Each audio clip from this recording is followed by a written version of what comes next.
What is up, everyone? Welcome back to the channel. Let's talk some Thursday night football as we have this NFC East clash between the Dallas Cowboys and New York Giants. All right, now we talk about this game and what exactly is going to be going down at MetLife Stadium. 8:15 kickoff. Let's get it. Let's talk about some best bets. Hopefully, at the end of this video, with all the insights and all the statistics and every kind of angle that I've analyzed this game, I leave you in a better spot where you can make the best bet possible. I'll be talking about a couple of the props I like. We will have at least 5 props that I'll go over. Some of the ways that I see the game flow and game script playing out, as well as my best bet for this evening's contest. So I'm going to give that to you guys right here on the channel. If you're new here, awesome. I love some new faces. Let's do it.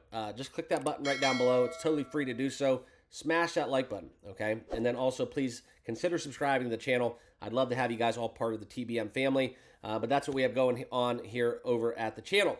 All right, and let's get into it. Let's go into the outlier where we're going to dive into kind of what's going on in this matchup where we pull up the numbers.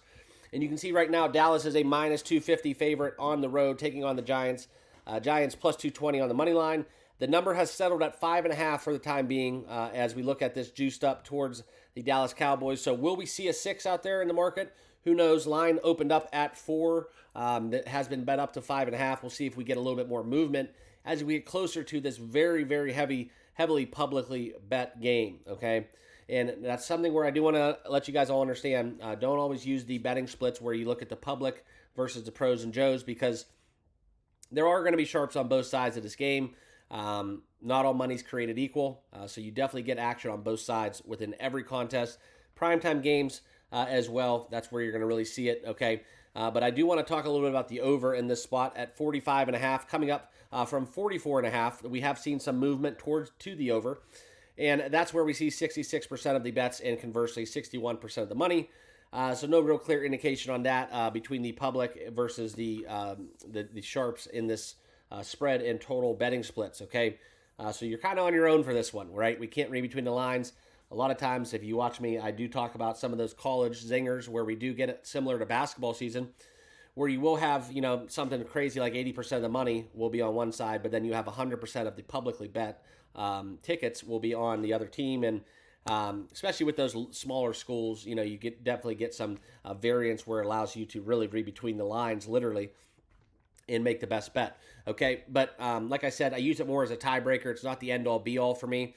All right, but we need to talk about this game because right now I do have a very strong play on the side in total as we see the Giants hosting the Cowboys. Now, who can take the Cowboys in this spot? Who can take the Giants in this spot straight up? Well, I don't really know either, but this is going to be a game where there's going to be a lot of those Cowboys fans out there. So if you are a Cowboys fan, let me know down below in the comments.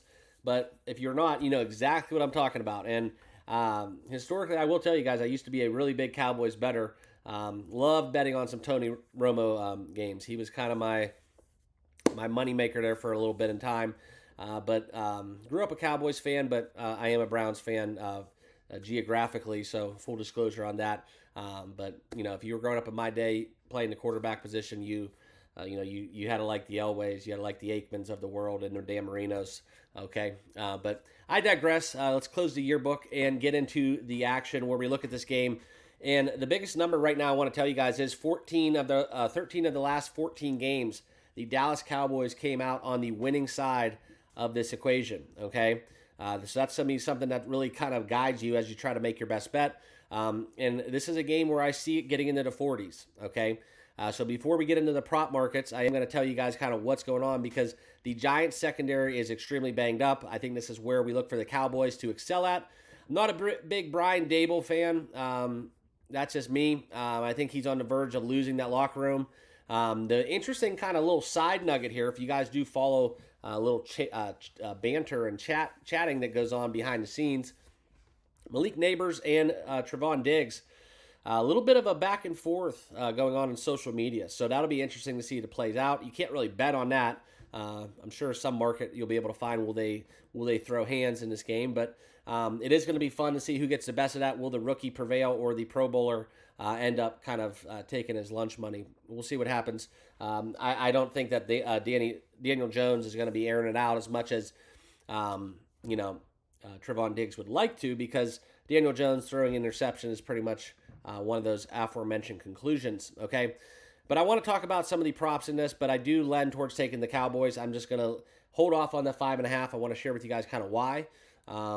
As we get into this primetime spot where primetime unders have been one of the better systems that I've had throughout the years, and this is something where I blindly bet the unders in every primetime game, unless there's something glaringly going on defensively, which in this case I think there is. Okay, I think that the Giants secondary, being as banged up as it is going to be one of those narratives where the Cowboys, off of an extreme loss to the Baltimore Ravens, they kind of look to avenge that loss, and especially with this divisional game where the fans kind of have this rivalry. You know, they're going to want to show out. They're on the road. It's a business trip.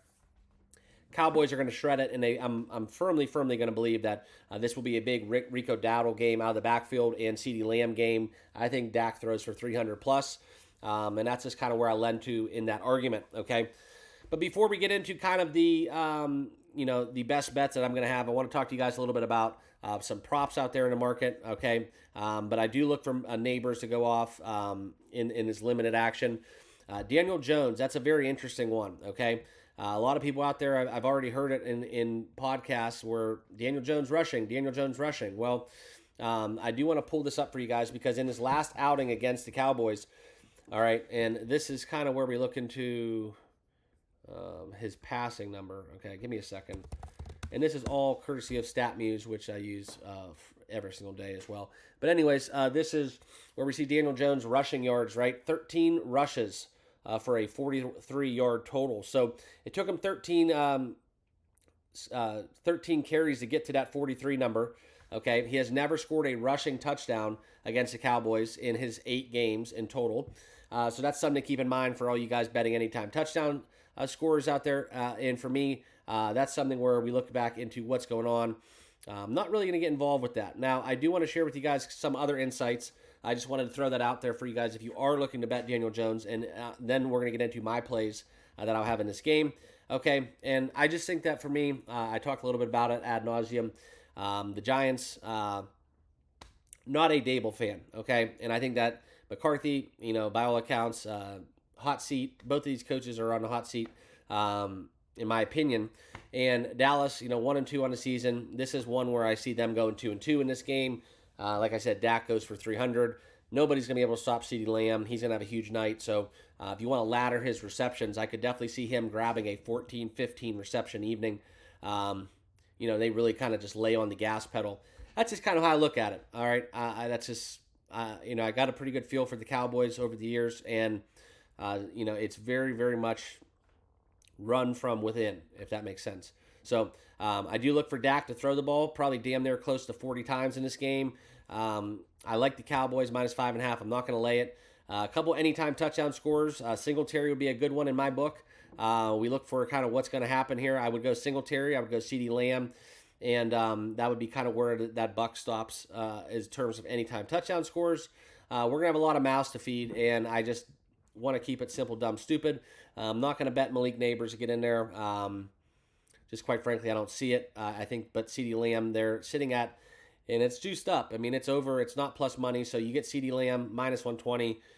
There's no one in the NFL that can guard him, let alone this tattered New York Giants secondary right now. So, all right, I do want to pull up some insights because that'll lead me to kind of explaining to you guys where I'm at within these props. Okay, the first one I want to talk about is more Daniel Jones. Failing to exceed his longest pass completion in 7 straight games. This is 7 for 7, guys, where we've had a non-completion of 33 yards. On average, he's averaging 21 yards as his longest completion. Right now, you can find that best bet. One of my favorite bets of the day, actually, especially when Neighbors hits the Hornets' nest, and that Cowboys secondary is going to be all riled up. So minus 114, taking the under on the 32.5 longest pass completion for Danny Boy. Okay, and then next we're going to get into something where we look into kind of the narrative that we do get kind of a higher scoring game. You could go points in this one, but for me, the one insight that kind of sticks out for me is going to be Greg Joseph. Greg Joseph in this spot, I look for him to get over 1.5 field goals. I think this is a very, very strong play. I don't think the Giants are going to be able to get into the end zone, but I do think that early on he might even have 2 field goals in the first half. I think they're going to be able to move the ball a little bit. But right now, BetMGM is offering that at a minus 135 price. Greg Joseph, okay, and it's kind of like a little contrarian play for me as well, because I do like the fact that you can get the over 1.5 made field goals at a plus number. Right now, it's under is juiced up to minus 135. But for me, I'm going to go over Greg Joseph 1.5 field goals at plus price. That's kind of one of my favorite bets as well, because I think the Cowboys do enough, and I think the Giants move the ball early enough and often enough to get into field goal area territory where they can make a couple kicks. And I could see this one cashing in the first half and then subsequently not cashing in the second, just because they're going to want to try to score touchdowns if it's a close game. Who knows? And Dable, you never really know what he's going to be doing. He's kind of a volatile coach, okay? But then next we can get into the Daniel Jones rushing touchdown. I already explained that. Don't jump on that one, in my opinion. But you watch, I'll say that, and then he'll score and get into the end zone. But for me, that will be a no play, okay? Also, I do look for, like I said, a little bit of Rico Dowdle to have a big game. Over 10 carries, if you can find that one out there. That's one that interests me a lot, especially if Dallas does get a commanding lead, okay? But for me, guys, I talked about CeeDee Lamb laddering his receptions, possibly all the way up to 13, 14, if you want to go and get crazy with it. You can also look at CeeDee Lamb, over 25.5 longest reception. Probably my favorite bet. I don't think anybody out there is going to be able to contain him. Dak's going to find him streaking. They're going to run a play for it off the play action, and he always has the ability to break a tackle at the line of scrimmage. So that, for me, is probably my favorite bet. CeeDee Lamb, over 25.5 longest reception, to go alongside the Daniel Jones, under 32.5 longest reception. And this is something where, conversely, CeeDee Lamb has hit that 86% of the time in his last 7 games. And right now you can find that at a minus 111 price right here on Caesars. So that's where I'm at within the prop market. CeeDee Lamb, anytime touchdown. We talked about that as well. But also, we will pull up the final plays for you guys. And I will tell you, my best play of the day is, like I said, let's get Dallas +1. Gives us insurance, like we had in case we do get some heroic kick for the Giants. But for the Giants to win this game, Dallas is going to have to turn over the football a lot. Off a loss, I just don't see it. I don't really believe in the Giants. I think they're a little fugazi after that win in Cleveland. So that's just kind of my 2 cents. I think Cleveland has some bigger issues. And you saw with the Giants, albeit they won the game, how much of that was an actual representation of how bad the Browns are versus how good they are. So, yeah, I think the Dallas Cowboys here, they get maybe in the 40s themselves, but I do see this being a higher scoring affair with Dak having 300-plus yards. And obviously, I think the Giants are going to be able to somewhat put some points up on the board. So this game will be played in the 40s. That's why I'm going to do a Dallas +1 and an over 39. This will be a 6.5 point teaser. You could probably find at minus 130. That's one where that's kind of how I'm going to approach this game. I like to do same game teasers for prime time. I'm not willing to lay the Dallas minus 5.5, and I do lend towards the over. It's just if I can take it under 40, give me that 39. I think this game firmly gets into the 40s. So that's my best bet for the side and total. I know it's kind of a cop-out. We're going to kind of float down the middle and tease it, but it works well for me. It's been profitable this year, and a lot of betting professionals and the direct, all these high-ranking people within the betting community will tell you never teaser the same game, never tease a total, all this shit. But I think it speaks for itself when you do it more times than not and you make money. And kind of that's how I feel about it, right? I think that traditionally betting and statistics and probability and the odds makers, they're all basically using all the data based off the stuff when we didn't have the data, okay?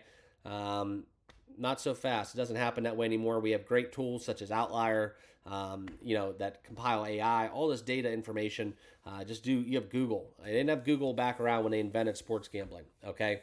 And that's kind of where I'm at. I'm not smarter than the books, but I do know when I win more than I lose. And a lot of times in these primetime games, when I do tease the total and the side, as long as it's the right way to go with it, it does cash more times than not. So those are my best bets. Appreciate you listening to this rundown. As always, guys, make sure you smash that like button, subscribe, and if you do want to become a channel member, get back to the channel. I do have some sponsored links down below in the description.